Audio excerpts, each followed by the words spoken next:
नमस्सद्धर्म पुंडरीक सूत्र। नमस्सद्धर्म पुंडरीक सूत्र। नमस्सद्धर्म पुंडरीक सूत्र। दोस्तों, पिछले वीडियो में जो 4 आर्य सत्य पर बौद्ध अध्ययन का पहला भाग था, हमने संक्षेप में पहले आर्य सत्य के बारे में बात की थी और वहीं रुके थे। इससे आगे बढ़ने से पहले हमने मिलकर एक दुख जर्नल या दुख डायरी लिखने का निर्णय लिया। हमने यह इसलिए करना चाहा ताकि हम दुख को आत्मदया की भावना से नहीं, बल्कि उसकी प्रकृति को गहराई से समझने के लिए एक खोजी दृष्टिकोण से देख सकें। आगे बढ़ने से पहले मैं 4 आर्य सत्यों को संक्षेप में दोहराना चाहूंगा। पहला सत्य, जीवन में दुख है। दूसरा सत्य, दुख का कारण है। तीसरा सत्य, दुख का अंत है। चौथा सत्य, दुख को अंत करने का मार्ग है। अच्छा, अब हम दुख को और गहराई से समझते हैं और यह भी जानते हैं कि दुख डायरी लिखना कैसे शुरू किया जाए। बुद्ध ने अपने प्रथम उपदेश में ज्ञान प्राप्ति के बाद अपने शिष्यों को संबोधित करते हुए कहा, अब यह भिक्षुओं, दुख का आर्य सत्य है। जन्म दुख है, वृद्धावस्था दुख है, बीमारी दुख है, मृत्यु दुख है। अप्रिय वस्तु या व्यक्ति के साथ मिलन दुख है। प्रिय वस्तु या व्यक्ति से वियोग दुख है। इच्छित वस्तु या अवस्था की प्राप्ति ना होना दुख है। संक्षेप में, जिन 5 स्कंधों से आसक्ति उत्पन्न होती है वह दुख है। बुद्ध आगे कहते हैं, और क्या है दुख का आर्य सत्य? तुम्हें कहना चाहिए 5 उपादान स्कंध, अर्थात रूप, वेदना, संज्ञा, संस्कार और विज्ञान। इसे ही दुख का आर्य सत्य कहा जाता है। जो लोग इस श्रृंखला के पहले भाग अर्थात 4 आर्य सत्यों के पहले वीडियो को नहीं देख पाए हैं, उनके लिए मैंने इस वीडियो के विवरण में लिंक दिया है। कृपया आगे बढ़ने से पहले उस वीडियो को देख लें। तो यहाँ बुद्ध ने सिखाया कि शारीरिक पीड़ा जन्म, वृद्धावस्था, बीमारी और मृत्यु के कारण होती है। इसके अलावा मेरा मानना है कि उन्होंने असंतोष से उत्पन्न अधिक गंभीर दुख को भी श्रेणीबद्ध किया है, जैसे किसी ऐसे व्यक्ति से मिलना जिससे अप्रिय अनुभव उत्पन्न हो, किसी ऐसे व्यक्ति या वस्तु को खो देना जिससे सुखद अनुभव हुआ हो, इच्छित वस्तु या स्थिति की प्राप्ति ना होना, पर्याप्त ना मिलना, ये सभी असंतोषजनक अनुभव हैं। इसके बाद बुद्ध ने सार रूप में कहा है कि किसी वस्तु या परिणाम से आसक्ति ही दुख है। बुद्ध का यहाँ तात्पर्य यह था कि 5 स्कंध जैसे कि रूप, वेदना, संज्ञा, संस्कार और विज्ञान, जो मैं, मेरा, मुझे जैसी गलत आत्म परिकल्पना की ओर ले जाते हैं, यही असंतोष या असंतुष्टि के कारण बनने वाला दुख है। हम बुद्ध के प्रथम आर्य सत्य की सही भावना को समझने में गलती कर सकते हैं।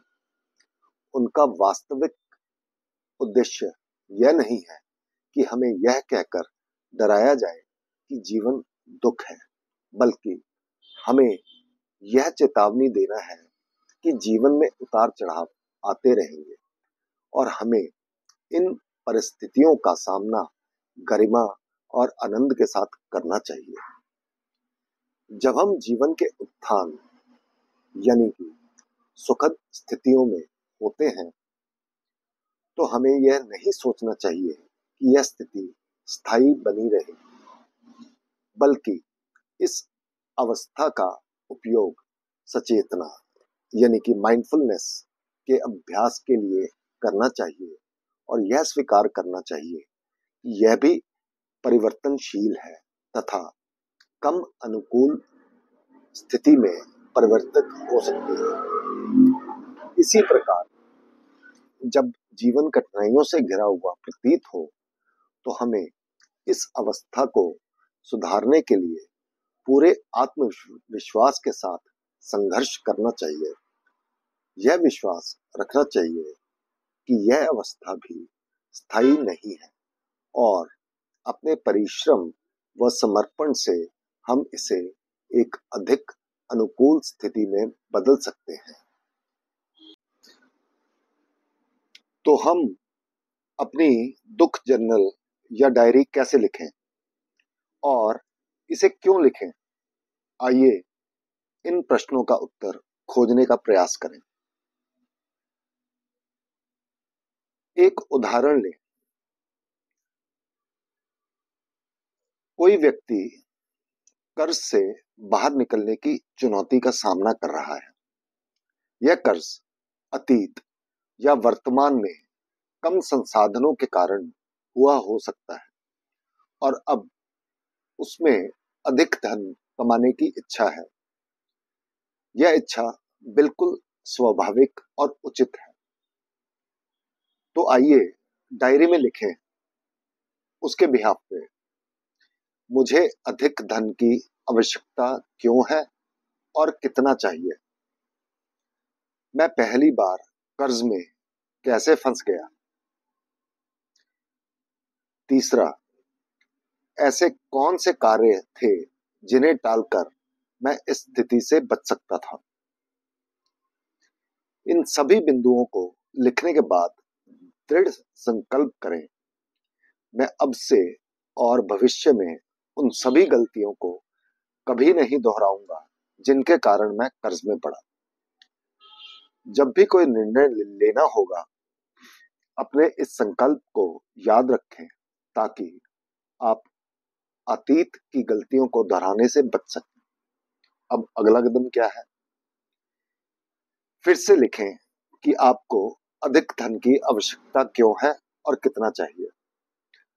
उन सकारात्मक कार्यों की सूची बनाएं जो आपको अपने लक्ष्य को प्राप्त करने के लिए करने होंगे।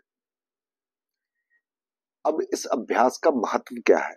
हमें इसे अभ्यास की तरह करना है।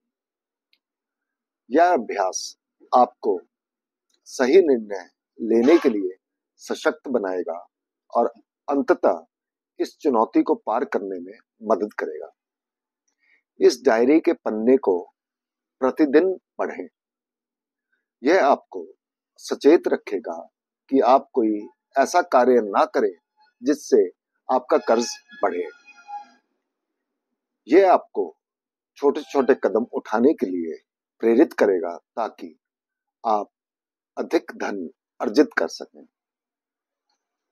अंतिम बात, इस प्रक्रिया के दौरान यदि कभी-कभी आप अपनी पुरानी आदतों पर काबू ना पा सकें और पिछली गलतियां दोहराएं तो खुद को कोसे नहीं, अपने आप को क्षमा करें और पुनः संकल्प लें कि अब दोबारा ऐसा नहीं करेंगे।